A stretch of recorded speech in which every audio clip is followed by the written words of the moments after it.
You're already in their system. The voice came low and close, just behind Ava Johnson's shoulder, steady enough to cut through the clatter of plates and the hum of neon lights. And for a split second she thought she misheard, because nothing about her shift tonight had been unusual. Just another late hour at a roadside diner off Highway 41, refilling coffee, counting tips, keeping her head down like always. But something in the way the man stood behind her, not touching yet somehow anchoring her in place, made her chest tighten as if her body understood before her mind did. Don't turn around, he added, calm, controlled, like this was routine for him, like danger was something he recognized the way others recognized a familiar face. And Ava's fingers paused mid-motion over a ceramic mug, the heat from it seeping into her skin, grounding her while her eyes flicked toward the reflection in the chrome napkin holder, catching just a distorted glimpse of him. Broad shoulders, plain clothes, nothing flashy, nothing that screamed authority, yet everything about him felt deliberate, precise, like a man who never wasted movement. And then she saw it. Not him, but the shift in the room, subtle but wrong. A man in a gray jacket near the window lowering his phone a second too slowly. Another at the counter pretending to read a menu he hadn't turned in minutes. Their stillness louder than any noise. You see them now, the stranger murmured, not a question, more like confirmation. And Ava swallowed hard, her pulse picking up as the air around her seemed to thicken, every sound stretching just a fraction too long. The scrape of a chair, the hiss of the coffee machine, the distant rumble of a truck passing outside. They've been watching you for 3 nights, he said. And that made her breath hitch because she had worked the last 3 nights. The same shift, the same routine, the same quiet hope that no one really noticed her. And yet someone had. Why? She whispered, barely moving her lips. The word fragile but real. And for the first time his hand came to rest lightly at her waist, firm enough to guide, gentle enough not to startle. We don't have time for that, he replied, his tone tightening just slightly. What matters is you walk out of here with me. And before she could process it fully, he stepped closer, closing the distance, his presence suddenly undeniable as he angled his body between her and the rest of the room, creating a shield that felt both unfamiliar and strangely safe. Smile, he said quietly, like you know me. And something in the way he said it, not commanding but certain, made her do it. A small, uncertain smile that didn't reach her eyes but was enough, because as she lifted her gaze she caught the man in the gray jacket looking again, this time with something sharper, something calculating, his attention narrowing as if recalibrating, and the stranger beside her exhaled slowly, almost imperceptibly. Good, he murmured. Now listen carefully, his voice dropping even lower, the words brushing against her ear like a secret meant for no one else. From this moment on, I'm your husband. And Ava's heart slammed once. Hard enough to make her vision flicker, because nothing about her life prepared her for this. Not the long nights, not the bills, not the quiet resilience she carried every day. And yet as his hand tightened just a fraction, steady and unyielding, she realized something even more unsettling. She didn't feel like he was pretending. And across the room, the man in gray stood up. The bell above the diner door did not ring, but Ava felt the shift anyway as the man in the gray jacket pushed back his chair, slow and deliberate, like he had all the time in the world. And Daniel did not look at him, not directly, his focus staying on Ava as if nothing had changed, as if this was just another quiet moment between 2 people who belonged to each other. His thumb brushing lightly against her side in a way that grounded her, steady and controlled. Keep walking, he murmured, guiding her toward the counter. Each step measured, natural, like muscle memory, and Ava followed, her legs moving before her thoughts could catch up, her heart beating louder than the clatter of dishes behind her, louder than the low murmur of late-night customers who had no idea what was unfolding just a few feet away. Your name is Ava, right? He said softly, not asking, confirming, and that sent a chill through her because she had never told him. Yes, she breathed, barely audible. And he nodded once, subtle, like he expected that answer. Good. Ava, you are going to grab your purse, your keys, and you are going to walk out with me like you have done it 100 times. His voice never rising, never breaking. And yet every word landed with precision, like instructions carved into stone. And as they reached the Counter, she saw it again in the reflection of the coffee machine, the man in gray now standing, watching them more openly, his gaze no longer casual, no longer hidden, and another man near the window shifting just enough to block the path to the exit, the pieces clicking together in a way that made her stomach tighten. They are adjusting, Daniel said quietly, reading the room without looking. That means we do not hesitate. And Ava's fingers trembled slightly as she reached for her purse. Beneath the counter, the familiar weight of it suddenly feeling like the only thing tethering her to reality. Why me? She whispered, the question slipping out before she could stop it. And for the first time there was a pause, brief but real, before he answered. Because you fit something they are looking for, he said, not cruel, not distant, just honest. And that honesty scared her more than anything else. Because it meant this was not random, it was chosen. And as she straightened, clutching her purse, the man in gray took a step closer, closing the distance with a calm that felt practiced. Evening, he called out, his voice smooth, almost friendly, but there was something underneath it, something that made Ava's skin prickle, and Daniel turned just enough to acknowledge him, his posture shifting almost imperceptibly, not aggressive, not defensive, just present, like a line drawn in a place no one else could see. We are heading out, Daniel said evenly, his hand sliding more securely around Ava's waist, pulling her just a fraction closer, and the man's eyes flicked to that movement, calculating, reassessing. That's so, he replied, his smile thin. Did not see you come in. And Daniel did not smile back. That is because I was not looking to be seen, he said, calm as ever, and the air between them tightened, not with noise, but with silence, the kind that stretched just long enough to matter, and Ava felt it, the weight of it pressing against her chest, the moment where everything could shift in a direction she could not control, and then Daniel leaned slightly toward her again, his voice dropping just enough for only her to hear. When I say go, you do not look back. And she nodded before she even realized she was doing it, her trust no longer a choice but a reflex, and somewhere behind them a chair scraped sharply against the floor, the sound cutting through the tension like a signal, and Daniel's grip tightened just enough to anchor her in place for half a second longer, waiting, timing, and then he said one word, quiet but absolute. Now. The word landed and everything moved at once, not fast in the way Ava expected, not rushed or chaotic, but precise, like a sequence that had already been decided before she ever understood she was part of it. Daniel's hand guiding her forward with a steady pressure that left no room for hesitation as they stepped away from the counter and toward the exit. Each movement smooth enough to look ordinary, but intentional enough to cut through the invisible net tightening around them, and Ava kept her eyes ahead like he told her, not looking back even though every instinct screamed to check, to confirm, to understand. But she did not because something deeper had taken over, something that trusted the calm in his voice more than the fear in her chest. And as they neared the door, she felt the shift again, the man near the window stepping slightly into their path, not blocking, not yet, but enough to slow them down if they faltered, enough to test them. And Daniel did not slow his pace. Unchanged, his posture relaxed, his arm firm around her like this was nothing more than the end of a long shift and a quiet walk to the car. Almost there, he murmured, the words barely audible, but they grounded her, gave her something to hold on to as the distance between them and the door shrank to just a few feet. And then the man in gray spoke again, closer now, his voice cutting through the air with a casual tone that did not match the weight behind it. Hey, you forgot something.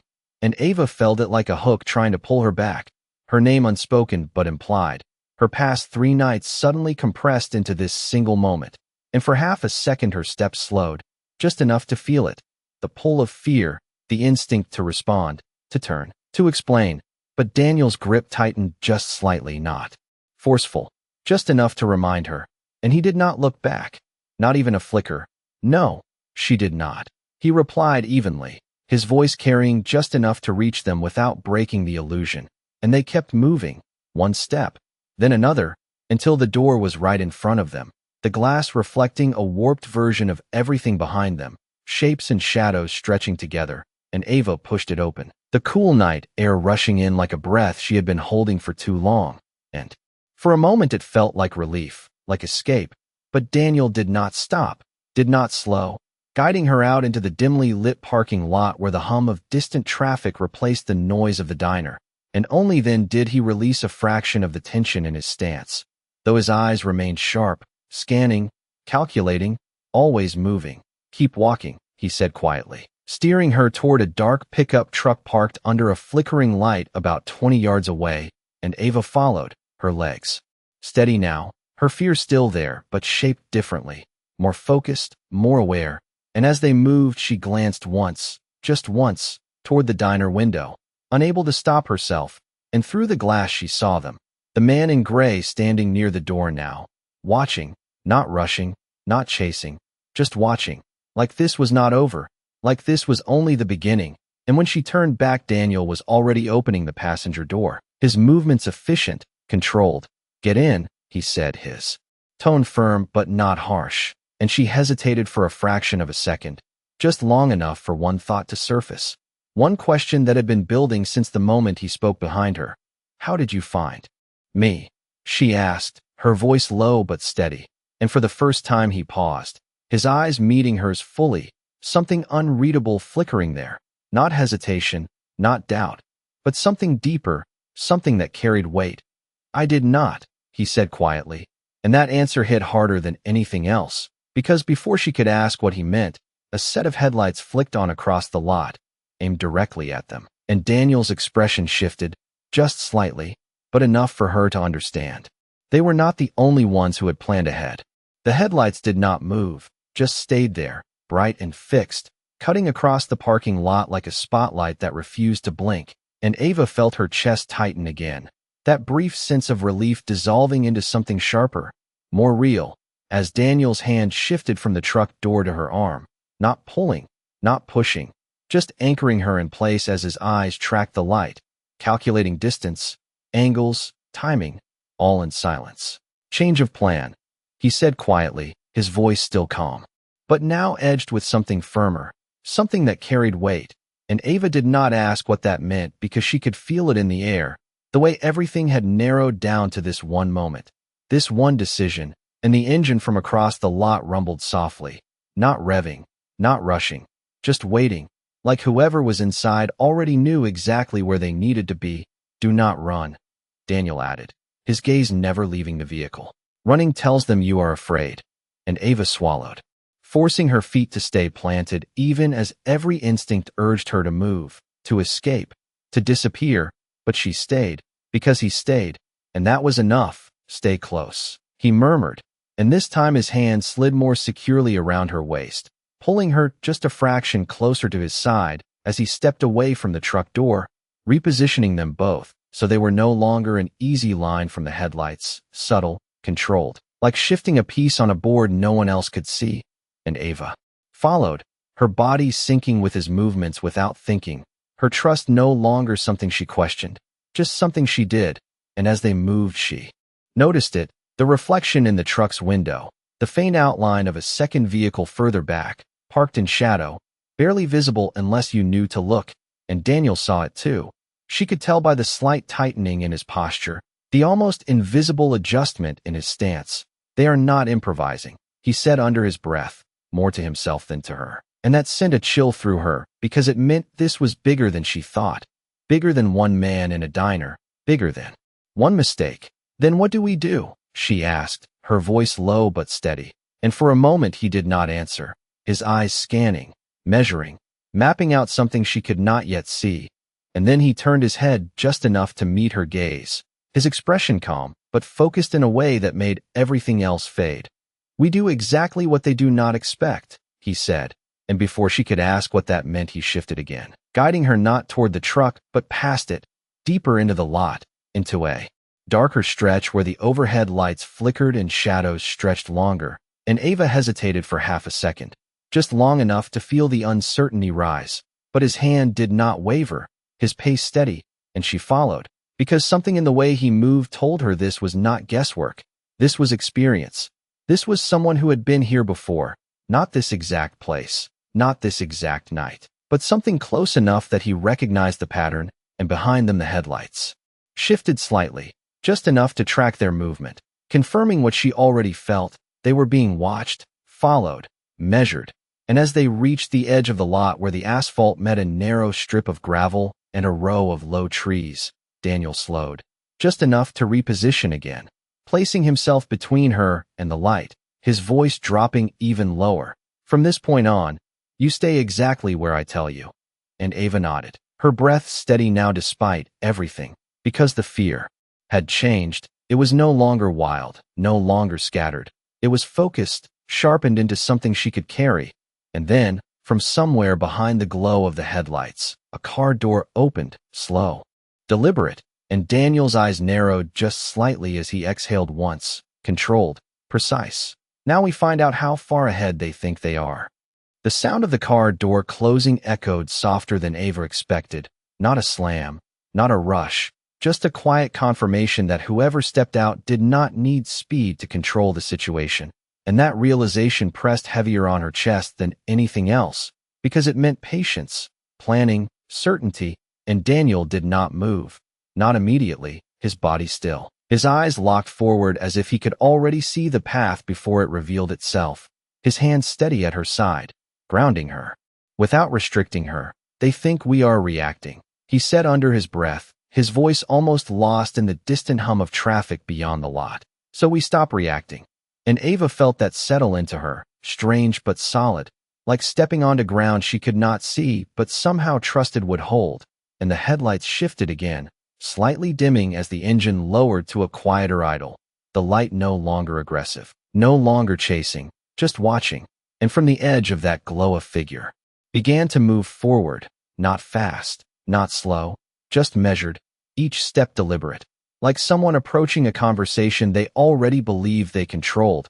And Ava's breath tightened as she realized there was no rush, no panic from them, just confidence, the kind that came from knowing more than the other side.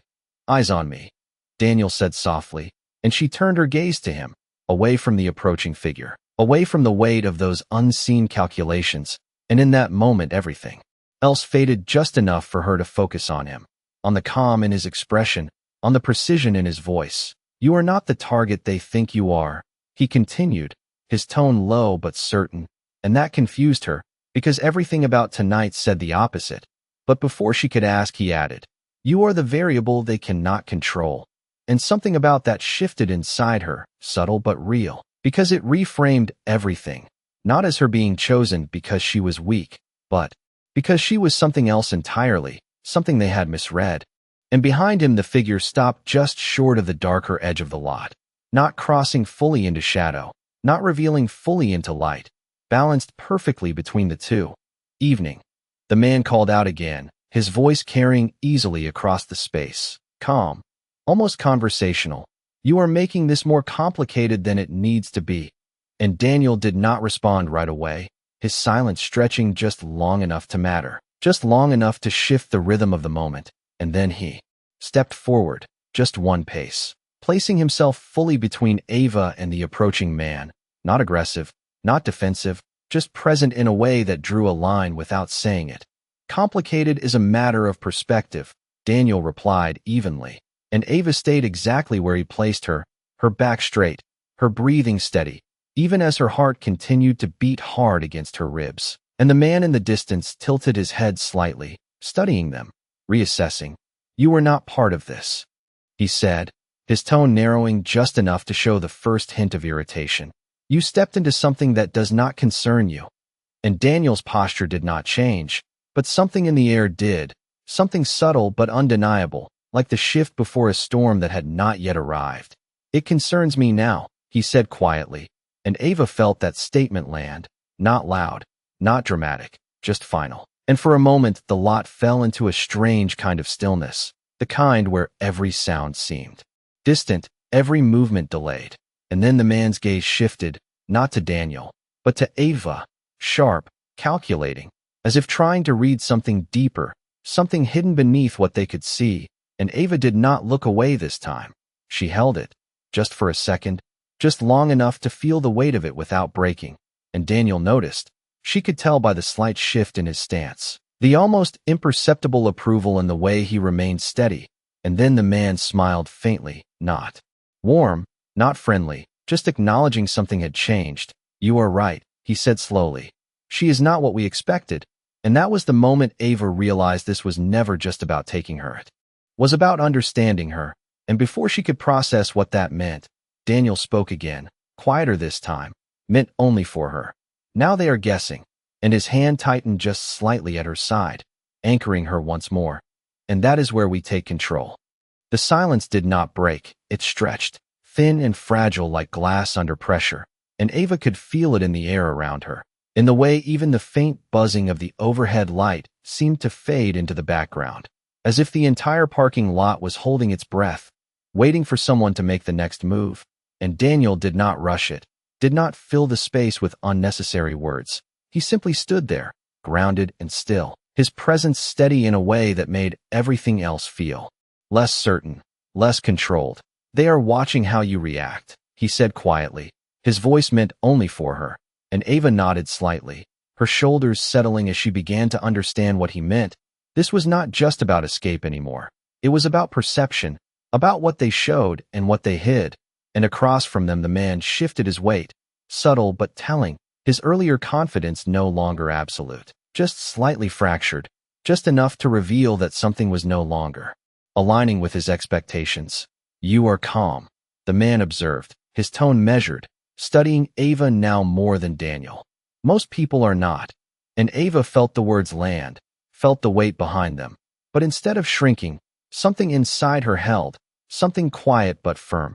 Maybe you do not know most people, she replied, her voice steady despite the tension, and for a brief second the man's expression changed. Not dramatically, just a flicker, a recognition that the situation was shifting in a direction he had not fully predicted. And Daniel did not interrupt, did not step in. He let her speak, let her hold that moment. And Ava realized why. Because this was part of it, part of taking control, part of becoming unpredictable in a space where predictability was their advantage. And the man exhaled slowly, almost thoughtful now, his posture easing just enough to suggest a different approach. You misunderstand, he said calmly. We are not here to harm you. And Ava felt the careful choice of words, the deliberate framing, and she glanced at Daniel, just for a second, and he gave the smallest nod, not approval, not instruction, just acknowledgement, like he was confirming what she already sensed. Then why follow me? She asked, her voice low but clear, and the man tilted his head slightly again, considering, measuring how much to reveal. Because you were supposed to notice us, he said, and that answer landed differently, sharper, more unsettling than anything before, because it shifted the entire situation, turned it from pursuit into something else, something staged, something designed, and Ava's breath slowed as the pieces began to rearrange in her mind. But you did not, he continued, his gaze steady on her. Not until he intervened, and for the first time his eyes flicked back to Daniel, a subtle shift of attention that carried weight, and Daniel remained still, unreadable, his calm intact, but Ava could feel the tension beneath it now, the deeper layer of awareness that had not been visible before, and the man's faint smile returned, thinner this time, more controlled. Which makes this interesting, he added, and the word lingered in the air, heavier than it sounded, and Ava felt it, the shift from certainty to curiosity, from control to recalculation. And Daniel's hand tightened slightly at her side again, grounding her, anchoring her in that moment as everything continued to evolve around them. Listen carefully, he murmured, his voice low enough that only she could hear. This is where it changes. And Ava did not ask how. She did not question why. She simply focused, her senses sharpening, her fear narrowing into something clearer, something usable.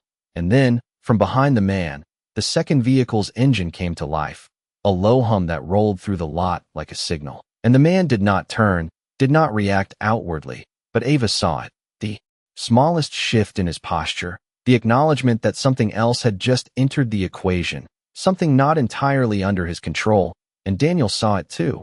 She knew he did, because his stance adjusted by a fraction, positioning himself more firmly between her and both directions now.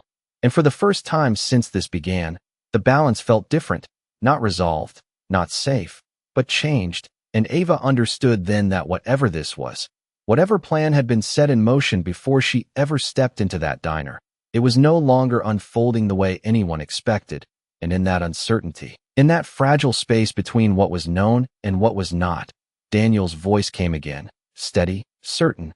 Stay with me. And this time it was not just instruction, it was a promise. The low hum of the second engine settled into the night like a new heartbeat, steady and undeniable. And this time, even the man in front of them could not ignore it, his gaze shifting just a fraction over Daniel's shoulder, not turning fully, just enough to acknowledge that something had entered the space without his permission, and that was all Ava needed to see.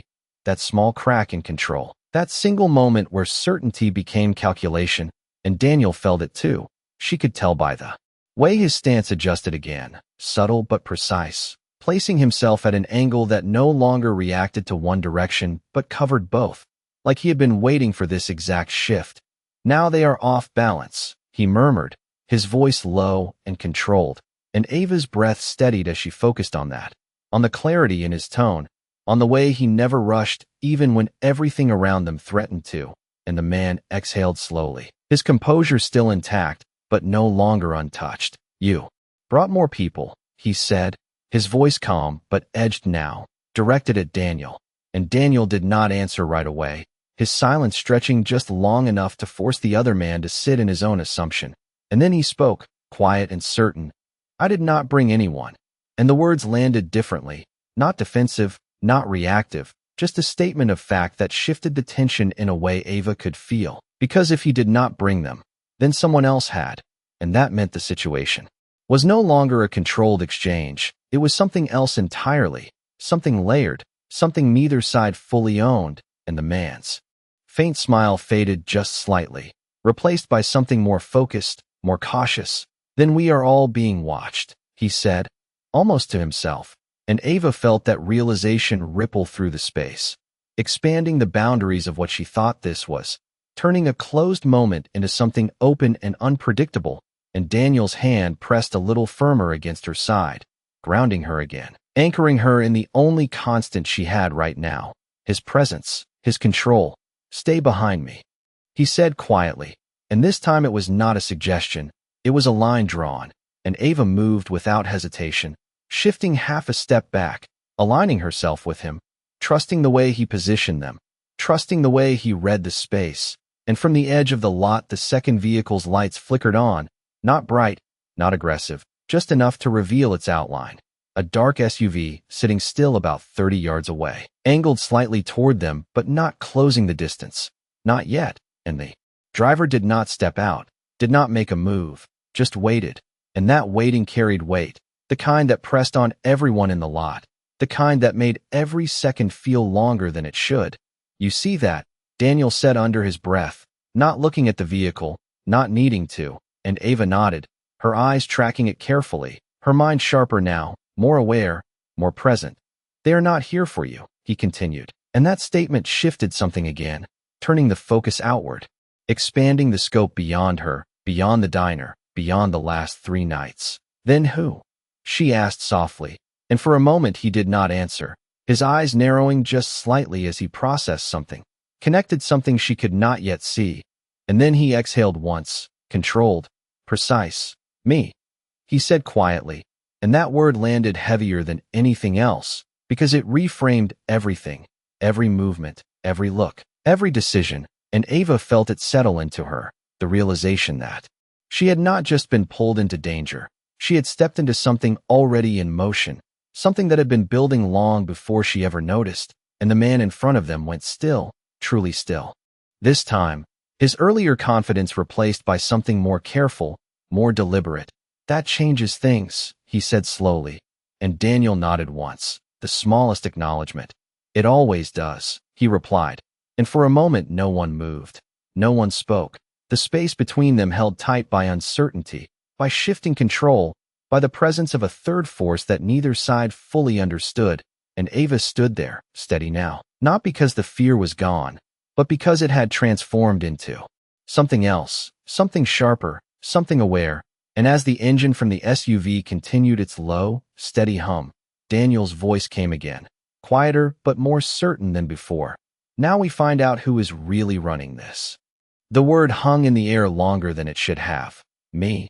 And Ava felt the weight of it settle into everything around them, into the hum of the engines, into the stillness of the man in front of them, into the quiet presence of the SUV waiting just beyond the edge of certainty.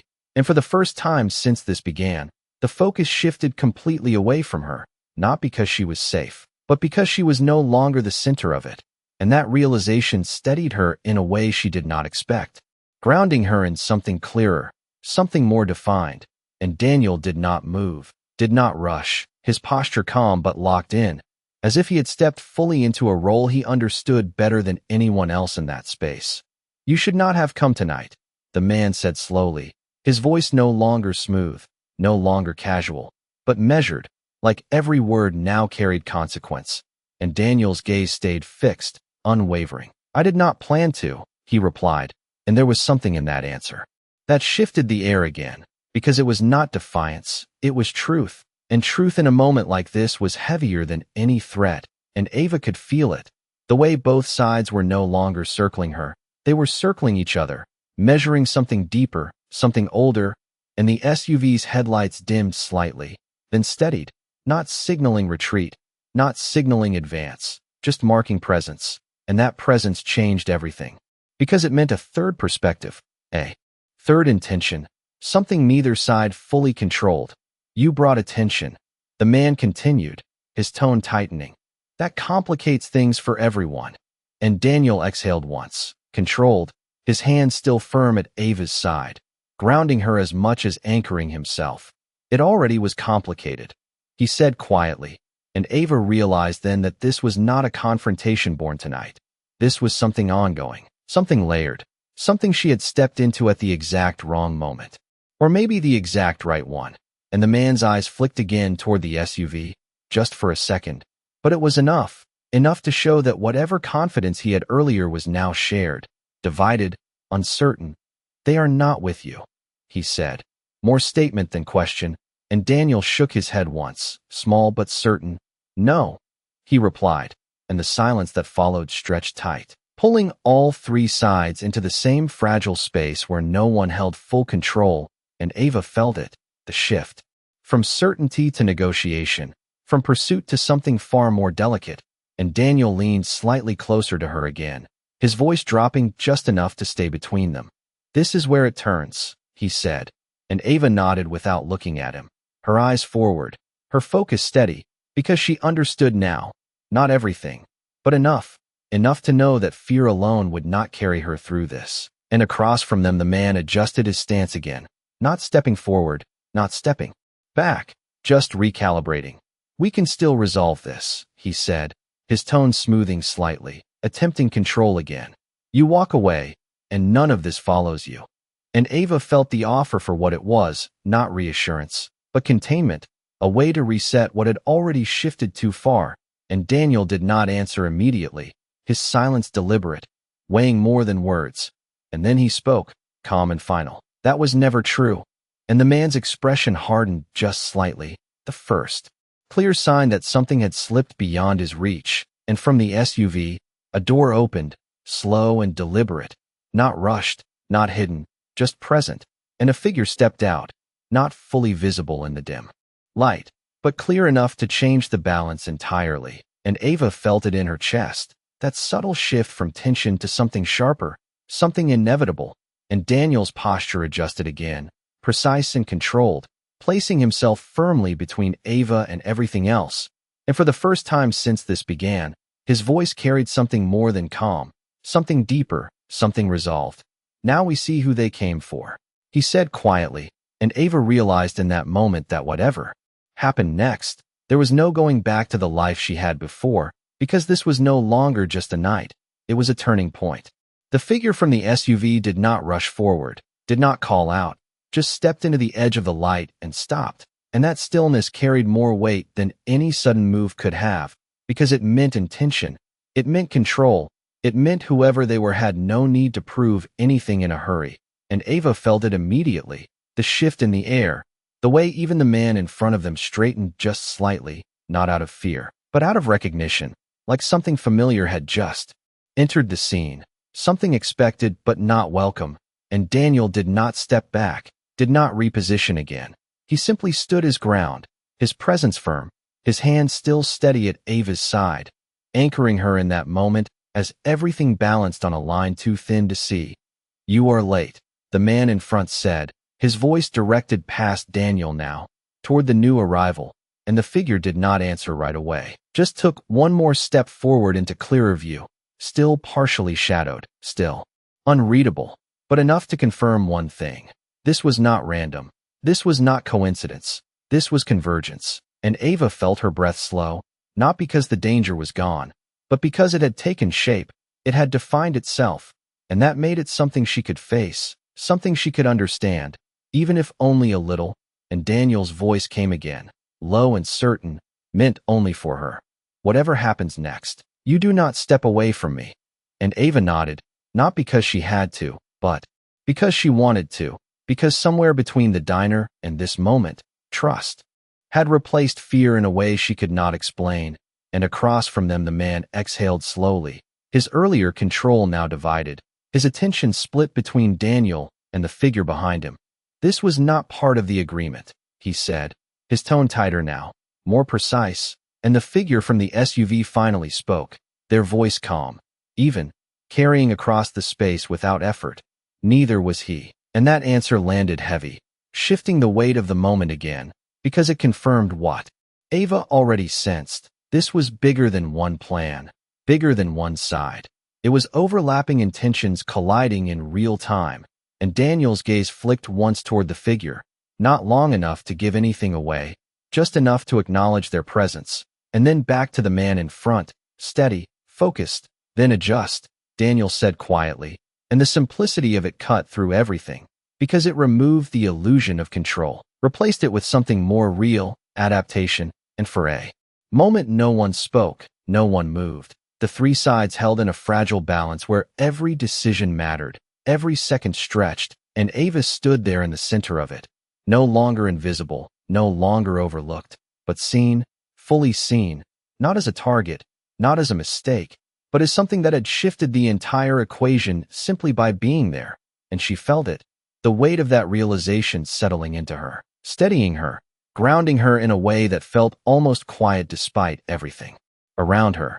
And then, slowly, the man in front stepped back, just one pace, not retreating, not surrendering, but acknowledging the change, acknowledging that whatever control he had before was no longer his alone. And the figure from the SUV stopped as well, holding their position, not advancing, not closing the distance, just watching, measuring, waiting, and Daniel's hand eased slightly at Ava's side, not releasing her, just loosening enough to signal something had shifted, something had stabilized, at least for now, and the night seemed to exhale with it, the tension thinning just enough to breathe, just enough to exist in that space without breaking, and Ava realized then that this was not an ending, not a resolution. It was something else entirely, a beginning, a moment where paths had crossed and could not simply separate again. And as the distant hum of the highway returned to her ears, as the lights flickered softly above the lot, Daniel's voice came one last time, quiet but certain. "This is not over." And Ava did not ask what came next, because she already knew. Whatever it was, she was already part of it.